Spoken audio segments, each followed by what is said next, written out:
7C मधला next C आज आपण बघणार आहोत जो आहे कमिटमेंट. कमिटमेंट म्हणजे काय? तर कमिटमेंट म्हणजे पूर्ण निष्ठेने केलेले एक काम.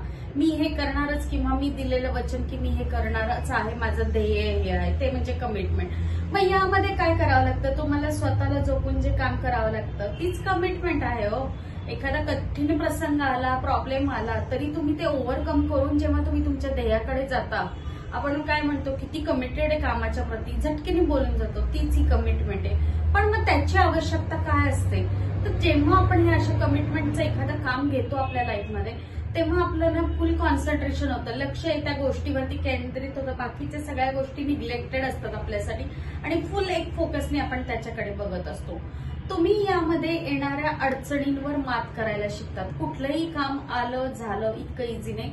मध्ये प्रोज कॉन असतात, अपडाऊन असतात आणि त्या अपडाऊन मध्ये येणाऱ्या प्रसंगामध्ये तुम्ही स्वतःहून शिकता की मी यावरती मात कशी करू शकतो आणि तिथंच तुमचं सक्सेस चालू झालेलं असतं.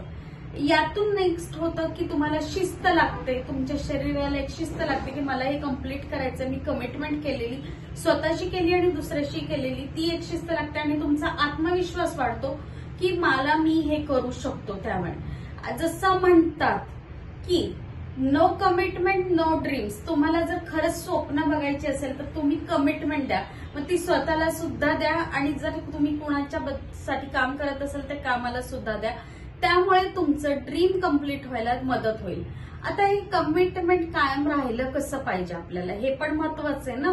नुसतंच कमिटमेंट अरे पण टिकवायचं कसं हे फार महत्वाचं आहे.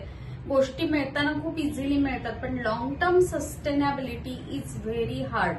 जसं आपण म्हणतो की आई वडिलांनी किंवा आजी आजोबांनी पैसा कमवला, मुलांना टिकवता आला पाहिजे, तसंच हे आहे. आता हे टिकवणंच महत्वाचं आहे. तर त्याच्यासाठी काय करायचं? पहिलं तुमचं ध्येय स्पष्ट करा की मला नक्की पाहिजे काय. हे तुमचं क्लिअर असेल तर तुम्हाला तुमच्या वाटचालीचा रस्ता ऑटोमॅटिक सापडतो.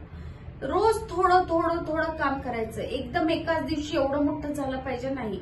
सातत्य, त्याला म्हणतात इकिगाई. कंटिन्युअस तुम्ही त्याच्यामध्ये काम करत, सातत्य, कामामध्ये सातत्य असणं गरजेचं आहे. तुम्ही रोज काम थोडं थोडं करत राहिला, तुम्ही तो डोंगर चढून वरपर्यंत पोहोचणारच आहे. डायरेक्ट एका दिवशी चढायचा प्रयत्न पण करू नका.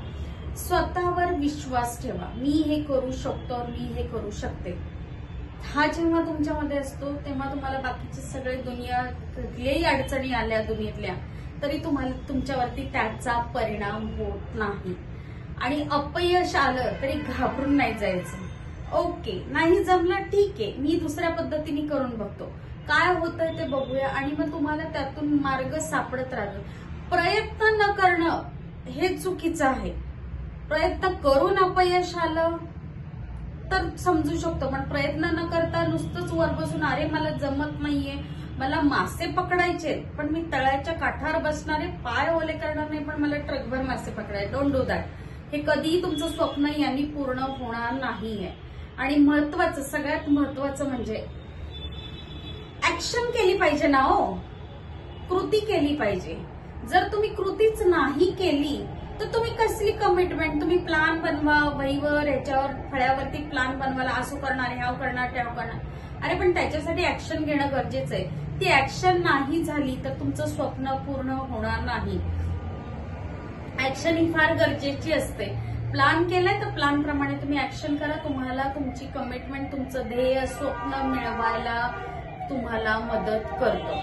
आणि सगळ्यात महत्वाचं म्हणजे आपल्याला याची उदाहरणं अगदी आपण डोळ्यात देखत बघितलेली आहेत. तुम्ही आहे, मी आहे बघितलेली. लता मंगेशकर ह्यांची सुंदर गायकी आज आपण अजूनही ऐकतो आहोत.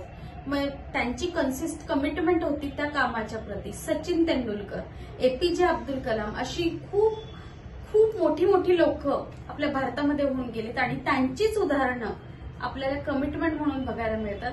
जर ती लोक करू शकतात तर आपण पण करू शकतो. फक्त तो विश्वास तुमचा स्वतःवरती हवा. व्हिडिओ आवडला असेल तर नक्की लाईक, शेअर आणि सबस्क्राईब करा. धन्यवाद.